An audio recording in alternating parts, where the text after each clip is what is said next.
Hello students, good morning all of you and welcome again to our physics class Ucha Party. Students, today we are going to start the lesson with one of the most important article. That article is force experienced by a charged particle. Okay guys, we are going to start the concept.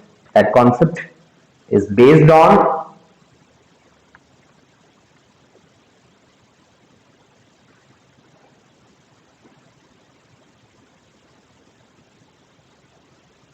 hello students, welcome again and again. Students, we have to prepare the most important article that is based on moving coil relativity. We have to prepare the most important article that is based on moving coil relativity.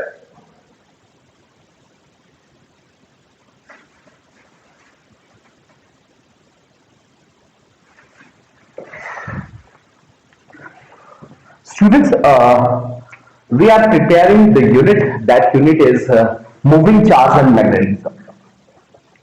Moving charges and magnetism. And magnetism we are going to prepare.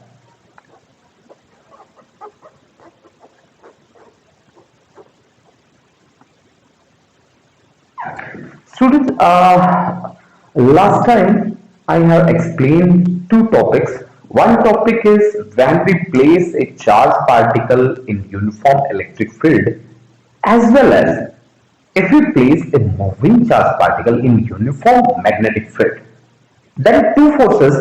I think one is Q into E. This is the force experienced by the charged particle when placed in uniform electric field. And another one is F is equal to QVB sin theta.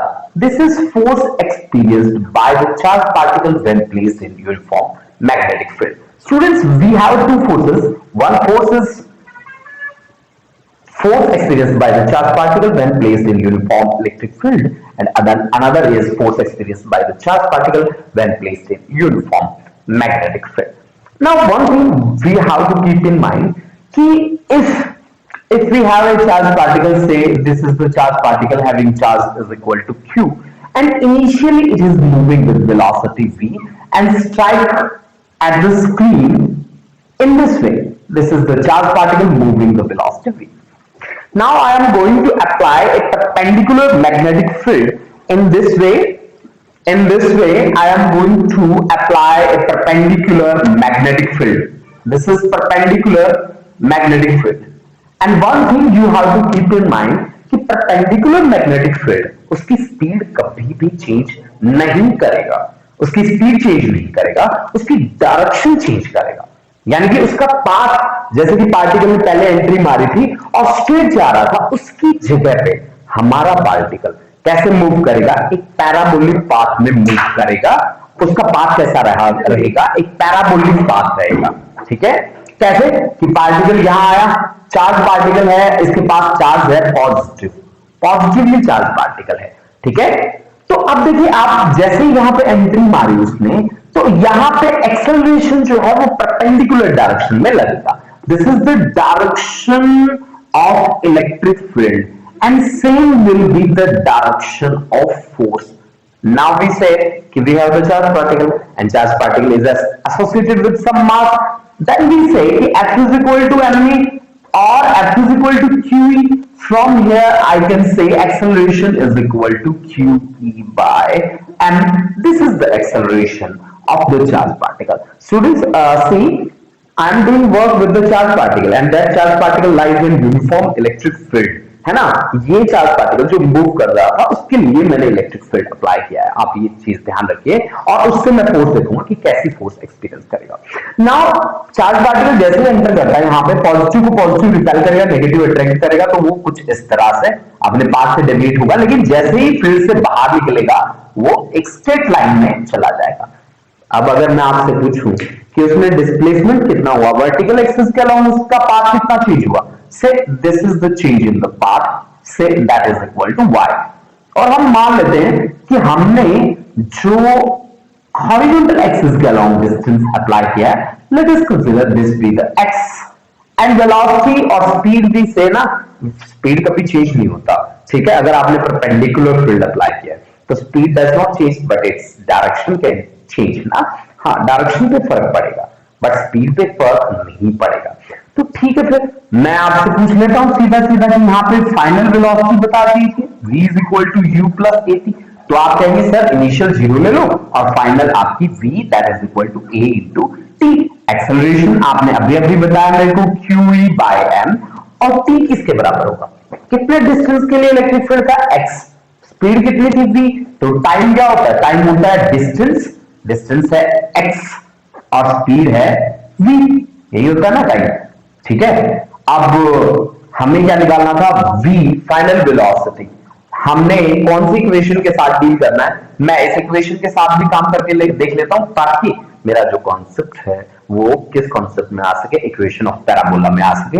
s is equal to ut plus half at square, this is the final velocity actually associated with the particle. तो s की जगह पे मैं y, u की जगह पे 0 into T, acceleration की जगह पे qe बाय m और t का power 2 means x square upon v square.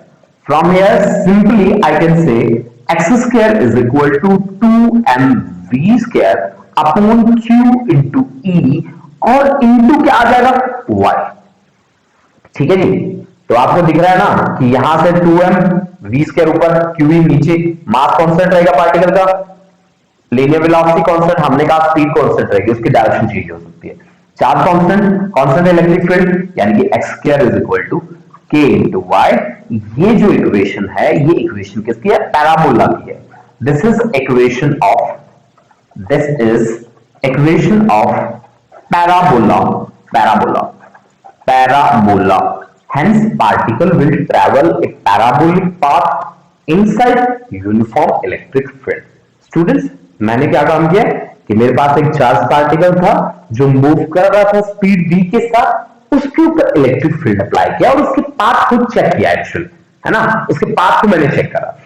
अब मैं क्या करता हूं, मोशन, चार्ज पार्टिकल का इलेक्ट्रिक फील्ड में था अब तक, अब आपका मोशन चेक करते हैं चार्ज पार्टिकल का यूनिफॉर्म मैग्नेटिक फील्ड। आप एक बात याद रखिए हमेशा, मान लीजिए कि हमने इस एक्सिस के अलोंग मैग्नेटिक फील्ड अप्लाई किया है, मान लिया, बिल्कुल मान लिया, ठीक है। हम मान लेते हैं कि एक्स एक्सिस के अलोंग हमने फील्ड अप्लाई किया है और वाई एक्सिस, ये हमारे पास है वाई एक्सिस, और एक्स वाई प्लेन में मेरा चार्ज पार्टिकल मूव कर रहा है, यहां पे चार्ज पार्टिकल मूव कर रहा है, ये रीजन है, चार्ज पार्टिकल के पास चार्ज q है और उसकी स्पीड v के बराबर है, जो हॉरिजॉन्टल के साथ एंगल बनाता है कितना, थीटा। तो अगर थीटा एंगल बनाता है तो इसके पास कौन सा कंपोनेंट आएगा, of course v cos theta, जिसको मैं मान रहा हूं v1 के बराबर, और यहां कौन सा कंपोनेंट आएगा, यहां आएगा v sin थीटा, जिसको मैं मान रहा हूं क्या, v2 के बराबर। मैं आपको बता दूं कि जो v cos थीटा ये मैग्नेटिक फील्ड के साथ है, इसका कोई इफेक्ट नहीं होता। मैं जिस टॉपिक के साथ डील कर रहा हूं वो टॉपिक है motion of A charge particle in uniform magnetic field. अब चार्ज पार्टिकल जब मोशन में होता है तो क्या बनाता है, करंट बनाता है ना, इसमें तो कोई शक वाली बात ही नहीं है, ठीक है जी। अब आप एक बात सोचिए कि ये आपका परपेंडिकुलर कंपोनेंट, ये पैरेलल, इसका तो कोई इफेक्ट नहीं होगा, इसका जीरो इफेक्ट होगा, है ना। तो इफेक्ट किसका होगा, परपेंडिकुलर का होगा। तो परपेंडिकुलर क्या करता है, डायरेक्शन चेंज करता है, स्पीड तो कभी चेंज नहीं करता, ठीक है जी। डायरेक्शन चेंज करके वो किस तरह से उसे घुमाएगा, सर्कुलर पाथ में।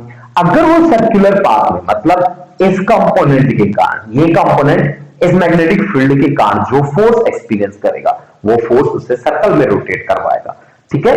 अगर सर्कल में रोटेट कराएगा तो सेंट्रीपिटल फोर्स चाहिएगा, सेंट्रीपिटल फोर्स होता है mv square divide by r, v की जगह ले लो v2 है ना, ठीक है जी।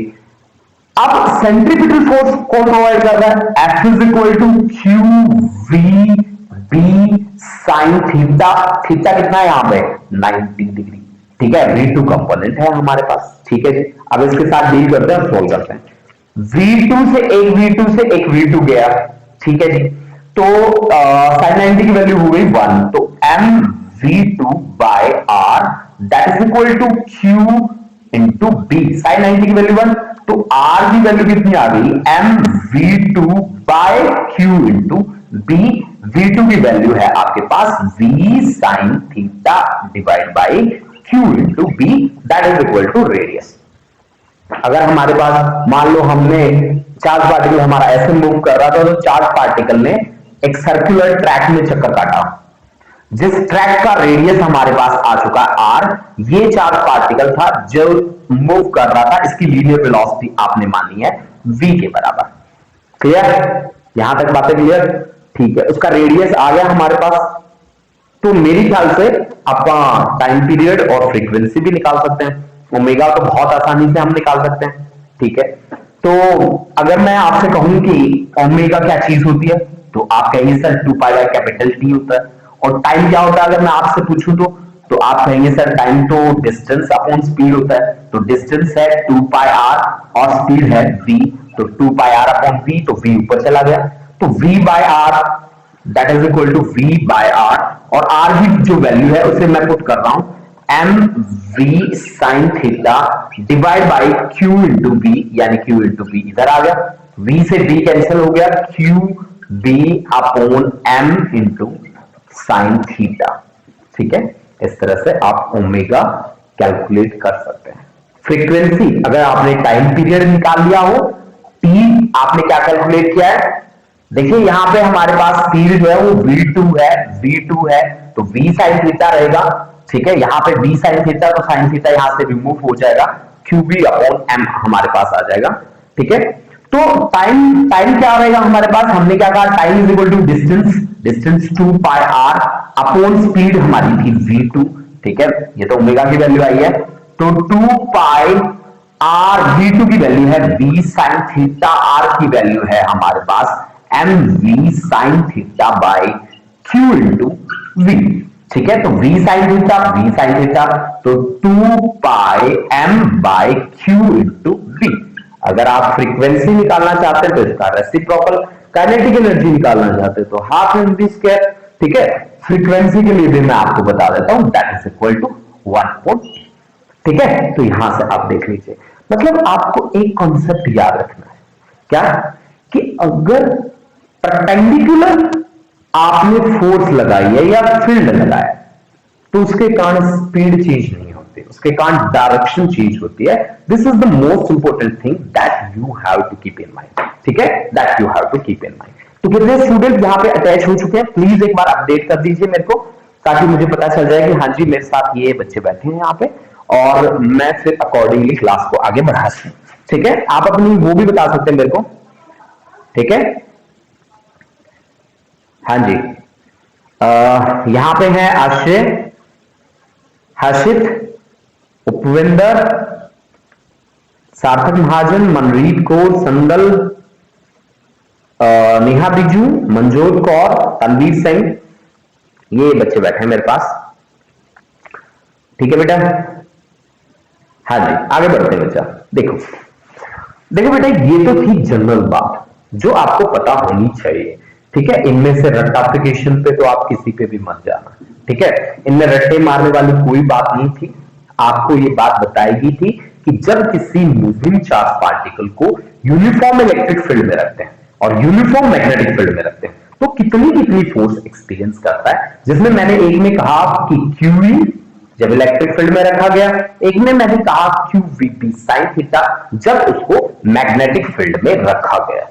अब एक कॉन्सेप्ट से मैं 3 कॉन्सेप्ट्स बनाऊंगा, एक कॉन्सेप्ट से 3 कॉन्सेप्ट बनाऊंगा, आपके सामने देखना आप कैसे वो कॉन्सेप्ट्स बनते हैं। ठीक है, अगर आप ध्यान से समझोगे तो वो आपके कॉन्सेप्ट टिप्स पे रहेंगे। ठीक है ना, आपके टिप्स पे आ जाएंगे वो कॉन्सेप्ट। ठीक है, अगर आप ध्यान लगा के समझोगे तो अभी के अभी वो कॉन्सेप्ट्स आपको ऐसे प्रिपेयर हो जाएंगे, कभी भूलोगे नहीं आप लोग। देखो वो कॉन्सेप्ट क्या है, अभी अभी मैंने बताया कि F is equal to QVP sine theta. क्या कहता है कि जब किसी चार्ज पार्टिकल को यूनिफॉर्म इलेक्ट्रिक फील्ड में रखा जाता है तो कितनी फोर्स एक्सपीरियंस करता है। देखो भाई, आपको मैंने क्या कहा, एक कॉन्सेप्ट आता है F is equal to Q V B sin theta.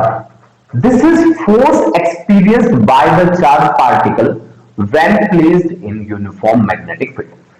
एक सिंगल चार्ज पार्टिकल कितनी फोर्स एक्सपीरियंस करता है ना, that is QVP sin theta, that is QVP sin theta. ये बात आप समझ रहे हैं? ये तो सिंगल चार्ज पार्टिकल है ना। अगर मान लीजिए मेरे पास ये कंडक्टर है, इस कंडक्टर का एरिया क्रॉस सेक्शन ए के बराबर है, इसकी लेंथ है ना भाई वो एल के बराबर है, और इसको ना हमने एक यूनिफॉर्म मैग्नेटिक फील्ड में रख दिया और इसमें ना इस डायरेक्शन में करंट फ्लो कर रहा है। मतलब चार्ज पार्टिकल का जो मोशन है ना वो इस डायरेक्शन में, मतलब वेलोसिटी की डायरेक्शन यहां पे ये है, this is the direction of velocity. ठीक है, इसमें से करंट फ्लो कर रहा है जी आई करंट फ्लो कर रहा है। मान लीजिए ये मैग्नेटिक फील्ड के साथ एंगल बनाता है कितना, थीटा। थीटा एंगल बनाता है ये मैग्नेटिक फील्ड के साथ, मैग्नेटिक फील्ड के साथ एंगल बनाता है, वेलोसिटी कितना, थीटा। इसका क्रॉस सेक्शनल एरिया हमने माना है ए, इसकी लेंथ हमने ली है एल, इसका एरिया हमने area cross section, area of cross section, area cross section हमने लिया है ए, इसकी लेंथ हमने ली है एल। तो देखो आप इस कंडक्टर में अगर मैं आपसे नंबर डेंसिटी का कॉन्सेप्ट पूछूं तो मेरे ख्याल से सभी जानकार हैं। ठीक है, तो सभी जानकार हैं तो बता भी दो। आप मान लो कि यहां पे स्मॉल m जो है वो नंबर डेंसिटी है। देखो इसी कॉन्सेप्ट से F is equal to QVP sin theta से ही मैं नया कॉन्सेप्ट बनाऊंगा। नंबर डेंसिटी का मतलब होता है number of free electrons, electrons पर यूनिट क्या, volume. Number of free electron को कैपिटल N मान लो, वॉल्यूम इसकी होगी area into length, that is equal to small n। यानी कि कैपिटल N की वैल्यू कितनी होगी, N इंटू ए इंटू एल, है ना। अब क्वांटाइजेशन का रूल क्या कहता है, क्वांटाइजेशन का रूल कहता है कि नेट चार्ज होगा वो N के बराबर होगा। तो N की वैल्यू कितनी है, small n into area into length into L. तो ये हो गया आपके पास क्या, Q की वैल्यू। इस Q की वैल्यू को इक्वेशन 1 में पुट कर दो। जैसे ही पुट करोगे तो F is equal to Q की value N area length E और V और इंटू B और इंटू साइन थीटा। अब आप मेरी बात सुनो कि यहां पे जो वेलोसिटी हो किसकी है, इलेक्ट्रॉन की ना, और इलेक्ट्रॉन की वेलोसिटी का क्या नाम होता है, ड्रिफ्ट वेलोसिटी, सभी को पता है। यानी कि यहां V की जगह क्या वर्ड यूज कर सकता हूं मैं, VD। अब करंट इलेक्ट्रिसिटी में आ जाओ और वो बात याद करो जो आपको बहुत ही अच्छे तरीके से याद हुई थी, NEA VD that is equal to I। ठीक है, तो NEA VD निकाल दो, बाकी क्या बचा देख लो। तो बाकी बचा F is equal to ILB sine theta, ILB sine theta. F is equal to bill sine theta, मतलब मैं इसको सीधा ऐसे भी बोल देता हूं कई बार, F is equal to BIL sine theta. ये है भाई force experienced by a current carrying conductor when placed in uniform magnetic field. Clear? इसको फोर्स क्या होती है, वेक्टर क्वांटिटी होती है। तो फोर्स वेक्टर क्या होगा, I L वेक्टर का क्रॉस प्रोडक्ट आप लिख सकते हैं किसके साथ, B वेक्टर के साथ। L और B जिस प्लेन में लाई करते हैं उसकी परपेंडिकुलर डायरेक्शन किसकी होगी, फोर्स की होगी। उसकी परपेंडिकुलर डायरेक्शन किसकी बनेगी, फोर्स की बनेगी। ये बात आपको बहुत ही अच्छे तरीके से प्रिपेयर करनी है। क्लियर है ना। अब देखो बच्चा, इसमें फ्लेमिंग का लेफ्ट हैंड रूल लगेगा, फ्लेमिंग्स लेफ्ट हैंड रूल लगेगा, फ्लेमिंग्स लेफ्ट हैंड रूल लगेगा। किसकी डायरेक्शन के लिए, फोर्स की डायरेक्शन फाइंड करने के लिए फ्लेमिंग का लेफ्ट हैंड रूल आपको अप्लाई करना पड़ेगा। देखो बहुत ही इजी था आपके लिए F is equal to bill sine theta बनाना। अगर आप यहां से मेरा शॉर्टकट मेथड से प्रिपेयर करते हैं तो आपके लिए बहुत इजी हो जाता है। अब इसी कॉन्सेप्ट पे बेस एक कॉन्सेप्ट मैं आपको करवाता हूं। इसी कॉन्सेप्ट पे बेस है मेरे पास एक रेक्टेंगुलर कॉइल है। ये तो कंडक्टर था जिसकी लेंथ थी। अब मेरे पास एक कॉइल है जिसका एरिया है। ठीक है, मान लीजिए ये मेरे पास एक कॉइल है। इसी भी तीसरा कॉन्सेप्ट मैं आपको करवाने जा रहा हूं। ठीक है, आप बहुत ही ध्यान से देखेंगे तो आपको बहुत अच्छे तरीके से समझ आएगा। ठीक है, चलो ये आपके पास एक रेक्टेंगुलर कॉइल है, ये कॉइल है आपके पास P Q R S, ये कॉइल है आपके पास। ठीक है जी, बिल्कुल। और इसमें से करंट जो पास कर रहा है वो ऐसे पास कर रहा है, P से Q, P से Q, Q से R, R से S और S से P, ऐसे करंट पास कर रहा है इसमें एंटी क्लॉकवाइज डायरेक्शन में। ठीक है, और मैंने एक मैग्नेटिक फील्ड अप्लाई किया, ऐसे ऐसे मैग्नेटिक फील्ड अप्लाई किया मैंने, ऐसे ये मैग्नेटिक फील्ड मैंने अप्लाई करा जो SP के साथ, SR के साथ एंगल बनाता है थीटा, और यहां पे जो एंगल बन रहा है इन साइड्स के साथ वो 90 डिग्री का एंगल है B, यहां पे भी 90 डिग्री का और यहां पे भी 90 डिग्री का। ठीक है, और इसी तरीके से यहां पे भी आपका मैग्नेटिक फील्ड कितना एंगल बना रहा है, थीटा एंगल बना रहा है। ठीक है जी, अब हमें क्या करना है, पूरा मैग्नेटिक फील्ड है जी, ऊपर तक भी है। अब एक करंट कैरिंग कॉइल को हमने यूनिफॉर्म मैग्नेटिक फील्ड में रखा है, कॉइल को जिसका एरिया A के बराबर है और वो है लेंथ इनटू ब्रेथ। आप कंसीडर कर लेते हैं SP that is equal to QR, इसको मान लो L। ठीक है जी, और PQ is equal to SR is equal to मान लो ब्रेथ B, यानी कि एरिया आपका हो गया A के बराबर जो हुआ L इंटू B के बराबर। देखो बहुत सिंपल कॉन्सेप्ट है, आपको बहुत ही इजीली समझ में आएगा ये आर्टिकल। वैसे जब हम करते हैं इसको बहुत ही ज्यादा ब्रीफ में, तो फिर इसमें बहुत सारी नई नई बातें भी ऐड हो जाती हैं। ठीक है, अब हम यहाँ पे नई नई बातें ज्यादा नहीं कर रहे, सिंपल आपको मैं बताता हूं कि देखिए आपके पास ये कंडक्टर बन गया SP, ये दूसरा बन गया PQ, और ये तीसरा बन गया QR, ये RS। एक कंडक्टर है, कितनी फोर्स एक्सपीरियंस करेगा, फ्लेमिंग का लेफ्ट हैंड रूल अप्लाई करना है आपने। देखो जी ये डायरेक्शन करंट की, ये करंट की, ये मैग्नेटिक फील्ड की, देखो ये फिंगर करंट की डायरेक्शन में पॉइंट करती है, फर्स्ट फिंगर मैग्नेटिक फील्ड की डायरेक्शन में, और ये फिंगर किसकी डायरेक्शन में, फोर्स की डायरेक्शन में। यानी कि यहां पे फोर्स लगेगा, कहां पे, यहां पे, इसको मान लो F1। F1 क्या होता है, BI साइन थीटा, तो BI इसकी लेंथ कितनी है, B और साइन थीटा, सही बात है।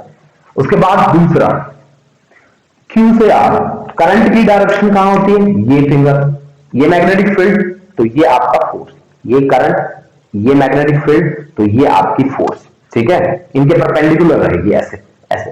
तो इंक्रीजिंग डायरेक्शन में आपको फोर्स शो करनी है, इंक्रीजिंग डायरेक्शन में आपको फोर्स शो करनी है, तो ये लीजिए जी force F2 that should be equal to I, length कितनी है QR की, L के बराबर, LB साइन थीटा कितना है, L और B के बीच ये लेंथ है QR और मैग्नेटिक फील्ड के बीच एंगल है 90, तो साइन 90 डिग्री, तो इसकी वैल्यू बनी F2 की ILB, बन गई, बन गई।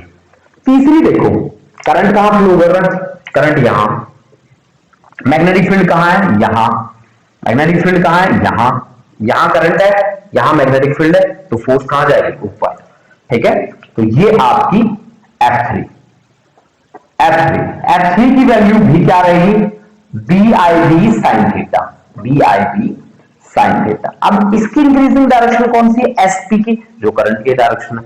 अब देखो करंट की डायरेक्शन कौन सी है, ये वाली, मैग्नेटिक फील्ड की डायरेक्शन कौन सी है, ये वाली, तो आपके पास फोर्स की डायरेक्शन ये वाली, इंक्रीजिंग डायरेक्शन में नॉर्मल ड्रॉप कर दो जी, ये लो जी, ये हो गई आपके पास F4 जिसकी वैल्यू है ILB, क्योंकि F2 और F4 तो सेम साइड्स है ना, पैरेलल साइड्स है, तो फोर्स बराबर ही लगेगी। तो फ्लेमिंग लेफ्ट हैंड रूल की हेल्प से हमने क्या देखा कि यहां पे ये दोनों की दोनों फोर्सेस सेम लाइन में है, ये देखो, तो ये तो कैंसिल कर रही है, F1 and F3 are going to cancel each other, going to cancel each other, cancel each other, एक दूसरे को कैंसिल कर रही हैं, F1 and F3 are going to cancel each other।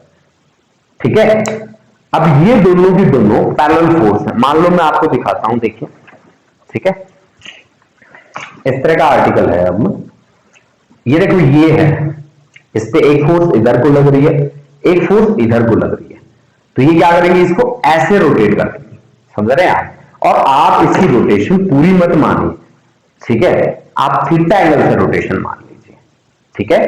अब आपके पास ये है जी पी साइड है, और ये है भाई आपके पास क्यू साइड, दोनों पैरेलल फोर्सेस हैं, यानी कि एक है आपके पास F2 और दूसरी है जी F4, दोनों का मैग्नीट्यूड सेम है, ठीक है। मान लीजिए इन्होंने थीटा एंगल की रोटेशन करी है, तो थीटा एंगल की इन्होंने कर दी रोटेशन, ठीक है ना, ये हमने मान लिया एंगल थीटा, इसको मान लो आप एन नॉर्मल के इक्वल, ठीक है। तो अगर मैं आपसे पूछूं कि परपेंडिकुलर डिस्टेंस क्या है, या वो आर्म क्या है जिसमें रोटेशन, दो पैरेलल फोर्सेस हैं, तो नेट फोर्स तो आपकी जीरो हो गई, तो दोनों की दोनों पैरेलल फोर्स क्या फॉर्म करेंगे, टॉर्क, और टॉर्क की वैल्यू क्या होती है, force into arm of couple. अब आर्म ऑफ कपल कौन है, ये वाला, इसकी वैल्यू कितनी होगी, of course d cos theta बन जाएगी, है ना। तो आप क्या कहोगे, torque is equal to F2 ले लो या F4 ले लो, F2 into D cos theta, यही आपने कहा, ठीक है। अब देखो ये एंगल अगर नॉर्मल के साथ होता तो थीटा तो आपने रोटेशन कर दी, if angle is with normal, with normal, normal के साथ अगर एंगल होता तो थीटा की जगह आप लिखते 90 माइनस थीटा, थीटा तो आप चल पड़े 90 उसका कंप्लीट होना चाहिए था, ठीक है। तो थीटा की जगह 90 माइनस थीटा, तो टॉर्क क्या आ गया, F2 की वैल्यू है बी आई एल और इंटू बी कॉस थीटा की जगह cos 90 minus theta that is equal to sine theta. तो टॉर्क हमारे पास बन गया B I L into B sine theta, ठीक है। लेंथ इंटू ब्रेथ होता है जी एरिया, तो बी आई, ठीक है, ए और इंटू क्या साइन थीटा। ये कॉइल है जिसका सिंगल टर्न है, अगर एन टर्न्स होते तो ऑफ कोर्स आप एन से मल्टीप्लाई कर देते, 4 एन टर्न्स, अगर हमारे एन टर्न्स होते तो टॉर्क हमारा होता एन आई ए बी क्या sine theta, N I A B sine theta, torque की वैल्यू कितनी होती N I A B sine theta. तो ये हमारे पास क्या रहता, टॉर्क का वैल्यू रहता, ठीक है। देखो जी अब इसमें थोड़ी बहुत बातें हैं, देखो मैंने कहा था ना आपको कि एक कॉन्सेप्ट लूंगा और एक कॉन्सेप्ट से 3 कॉन्सेप्ट बना के दिखा दूंगा, ये तीसरा कॉन्सेप्ट है जिसको मैं बना चुका हूं, ठीक है। अब देखो आपको पता है मैग्नेटिक मोमेंट क्या होती है, मैग्नेटिक मोमेंट, मैग्नेटिक मोमेंट को कैपिटल एम से डिनोट करते हैं हम लोग, ठीक है। और वो हमारे पास होती है number of turns multiplied by current और into area, number of turns multiplied by current और इनटू एरिया, ठीक है, number of turns multiplied by current और इनटू एरिया। तो एन आई ए किसके बराबर है, एम, तो टॉर्क क्या बन गया आपका, टॉर्क बना ji M B sine theta, यानी कि टॉर्क एक वेक्टर क्वांटिटी है जिसकी डायरेक्शन परपेंडिकुलर है किसके प्लेन के, जिस प्लेन में एम और बी लाई करते हैं, जिस प्लेन में एम और बी लाई करते हैं उनके परपेंडिकुलर डायरेक्शन होगी किसकी, टॉर्क की होगी। अब इसमें थीटा 0 डिग्री रख के देख लो तो टॉर्क आपका होगा ही नहीं जी, थीटा 90 डिग्री रख के देख लो तो टॉर्क आपका मैक्सिमम होगा जिसकी वैल्यू होगी एम इंटू बी, थीटा आप रख के देख लो 270 डिग्री तो आपके पास टॉर्क की वैल्यू होगी मिनिमम जिसकी वैल्यू होगी minus of M into B. यही कॉन्सेप्ट प्रिंसिपल है किसका, मूविंग कॉइल गैल्वेनोमीटर का। तो क्या आपको ये कॉन्सेप्ट समझ में आया, जितने बच्चे लाइव बैठे हैं प्लीज मेरे को बताइए कितने बच्चों को ये क्लियर हुआ, अगर कोई डाउट है तो प्लीज पूछ सकते हैं आप अभी कमेंट बॉक्स में जाके, ठीक है। तो आइए कमेंट बॉक्स में और मेरे को बताइए, हाँ जी फटाफट से आइए बेटा कमेंट बॉक्स में।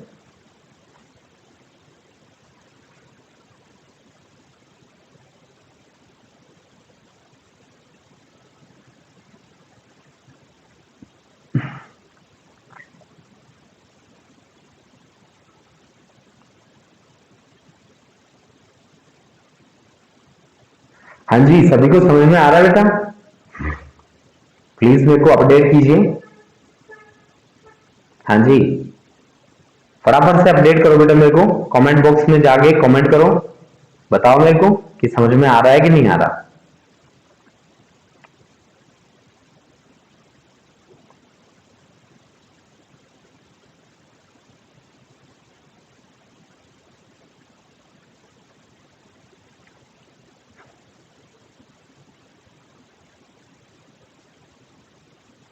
हाँ जी, साउंड सही आ रही है या नहीं आ रही बेटा?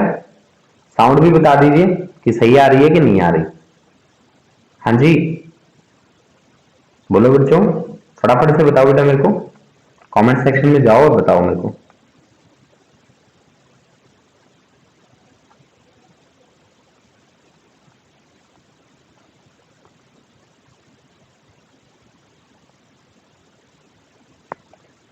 हाँ जी, कौन कौन बैठा है यहाँ पे लाइव में, कौन कौन बैठा है? अपडेट करो बेटा मेरे को। हाँ जी, लाइव में कौन कौन बैठे हैं, प्लीज अपडेट करो मेरे को फटाफट से। मनरीत कौर, बहुत बढ़िया। आश्रय, नंदा, ठीक है बेटा, चलो बहुत बढ़िया।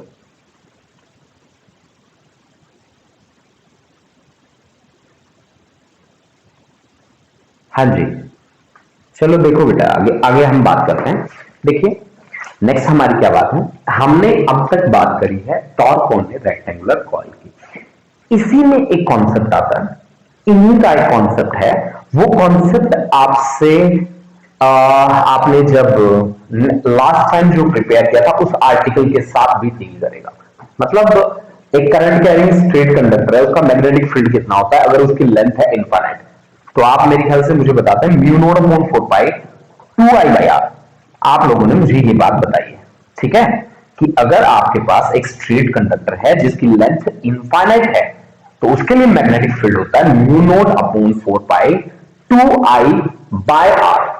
अब मैं क्या कर रहा हूं कि मेरे पास दो कंडक्टर हैं जिनमें करंट फ्लो कर रहा है सेम डायरेक्शन, ठीक है, करंट फ्लो कर रहा है सेम डायरेक्शन, दोनों में करंट सेम डायरेक्शन में फ्लो कर रहा है, और सेम डायरेक्शन में जब करंट फ्लो कर रहा है तो वो एक दूसरे के ऊपर कितनी फोर्स लगाएंगे, ठीक है ना, वो फोर्स मेरे को चाहिए, वो फोर्स मेरे को कैलकुलेट करनी है कि कितनी फोर्स एक दूसरे के ऊपर लगाने वाले हैं वो लोग, ठीक है।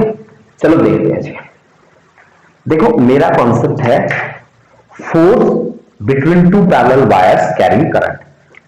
देखो जी, हमारे पास एक है कंडक्टर, इनफाइनाइट लेंथ का है ये, ठीक है ना, इनफाइनाइट लेंथ का एक कंडक्टर है हमारे पास, ठीक है।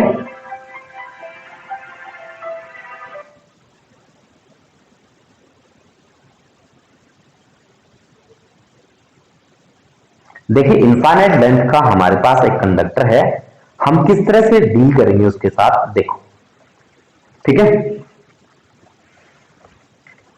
एक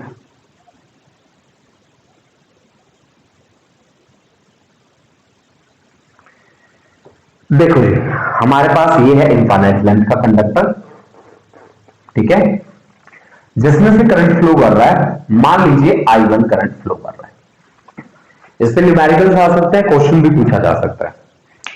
ये है हमारे पास दूसरा कंडक्टर,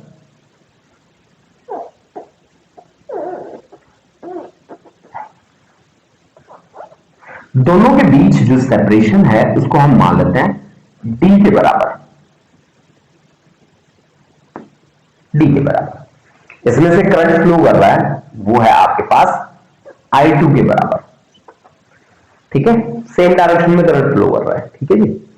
तो इसका अगर मैं मैग्नेटिक फील्ड बताऊं आपको तो इसका मैग्नेटिक फील्ड कितना होगा, ऑफ कोर्स इसका मैग्नेटिक फील्ड होगा mu not upon 4 pi, that is the magnetic constant having the value 10⁻⁷, ठीक है, टेस्ला मीटर पर एम्पियर, और 2I1 अपॉन, अगर d डिस्टेंस पे देखना है तो d, इसी तरह से इसके लिए मैग्नेटिक फील्ड कितना होगा B2, that is equal to mu not upon 4 pi 2I2 by क्या d, ठीक है जी।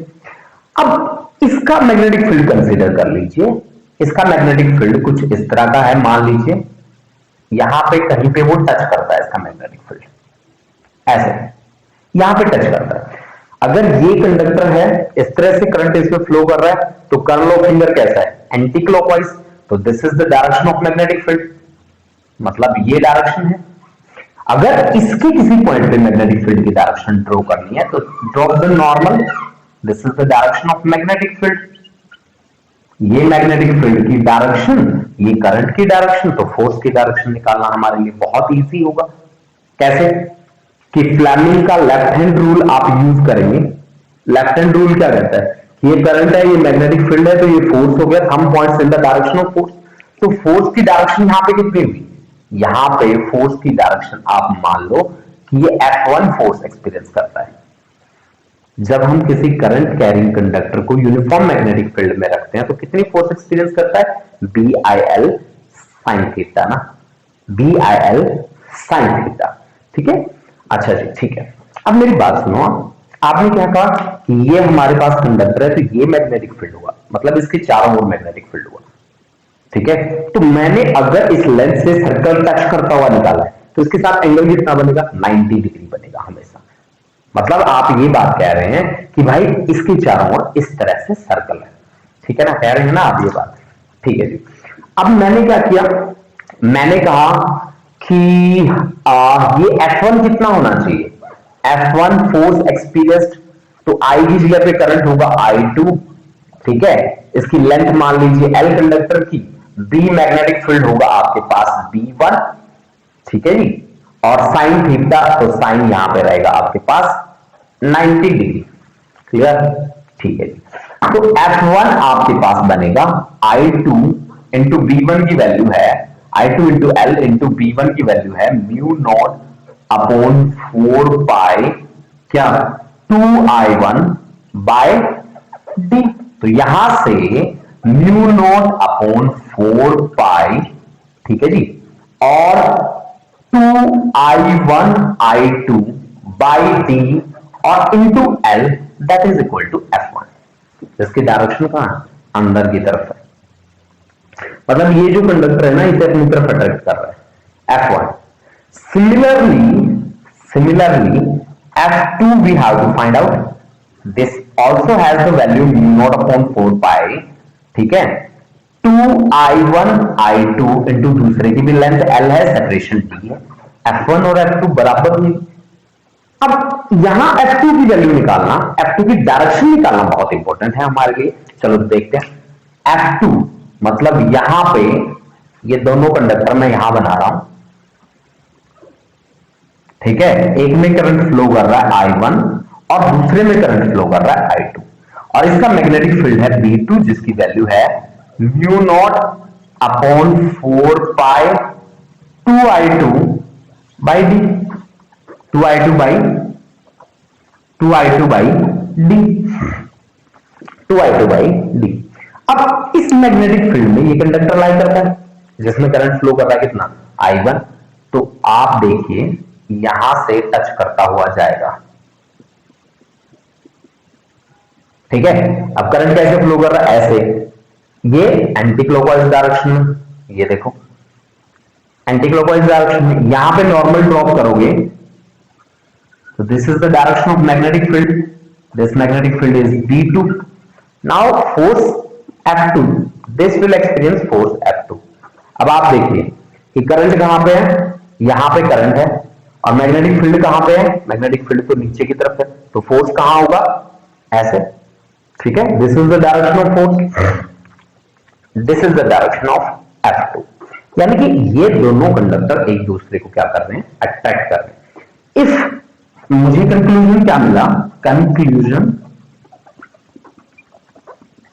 If current will flow in same direction,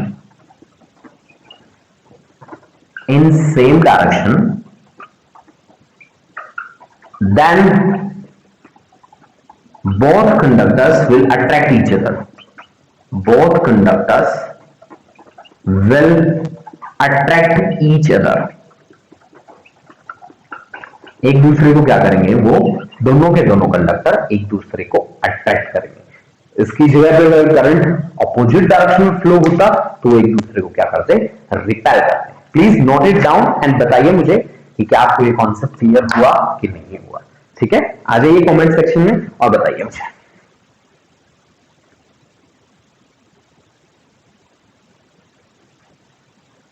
हाँ जी बेटा, बताओ बच्चों कि क्या कॉन्सेप्ट क्लियर हुआ कि नहीं हुआ।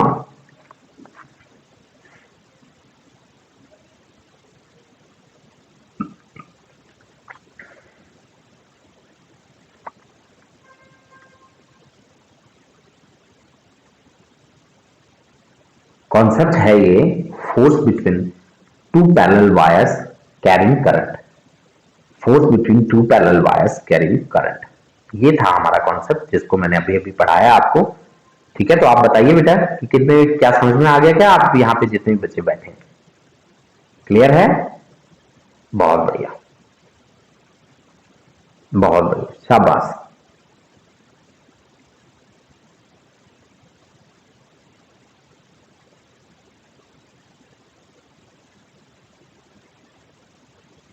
चलो बहुत बढ़िया।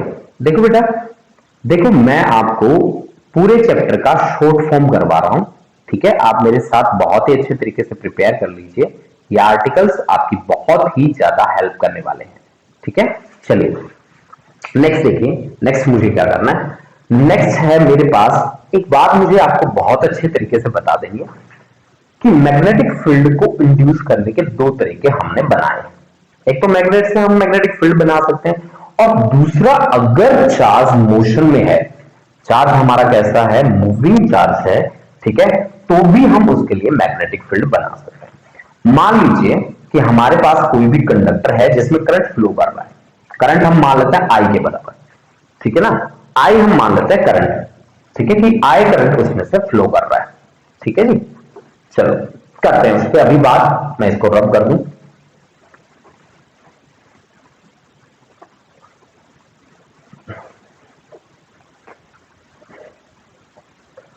देखिए, हम यहां पे आपको बताने वाले हैं मैग्नेटिक मोमेंट के बारे में कि मैग्नेटिक मोमेंट क्या चीज होती है। देखिए बच्चा, मैग्नेटिक मोमेंट,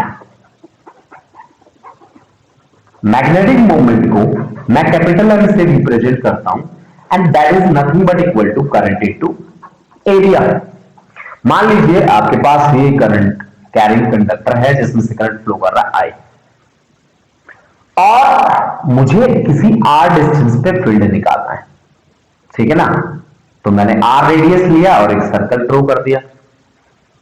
तो फिर मैं क्या कहता हूं कि इसने कितना एरिया कवर किया।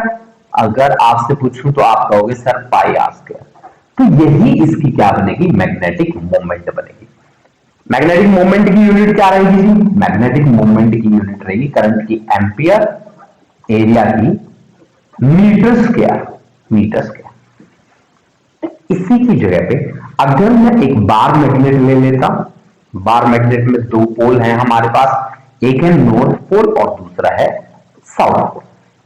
दोनों की जो लेंथ है, पोल की लेंथ है, वो मान लेता हूं एल के बराबर, और पोल की स्ट्रेंथ एक गिवन बार मैग्नेट के लिए सेम होती है। अब आपने जैसे इलेक्ट्रिक फील्ड लिखा था force per unit test charge, वैसे ही मैग्नेटिक फील्ड होगा फोर्स पर यूनिट टेस्ट पोल की स्ट्रेंथ। तो यानी कि पोल की स्ट्रेंथ किसके बराबर होगी, एफ बाई बी के बराबर होगी। एफ क्या होता है, क्यू वी बी होता है, डिवाइड बाई बी, तो ये आ गया आपके पास Q into V. This is pole strength. और मैग्नेटिक डाइपोल मूवमेंट किसके बराबर होगी, मैग्नेटिक डाइपोल मोमेंट किसके बराबर होगी, magnetic dipole moment, magnetic dipole moment होगा पोल की strength multiply by total length of dipole. तो पोल की स्ट्रेंथ कितनी है, पोल की स्ट्रेंथ एम, एम की डायमेंशंस किसके हैं, क्यू इंटू वी के, और इसके लेंथ की। चार्ज का क्या होता है, करंट इंटू टाइम। वेलोसिटी का क्या होता है, L one T minus one, और लेंथ के लिए एल। तो ये ampere A into L square.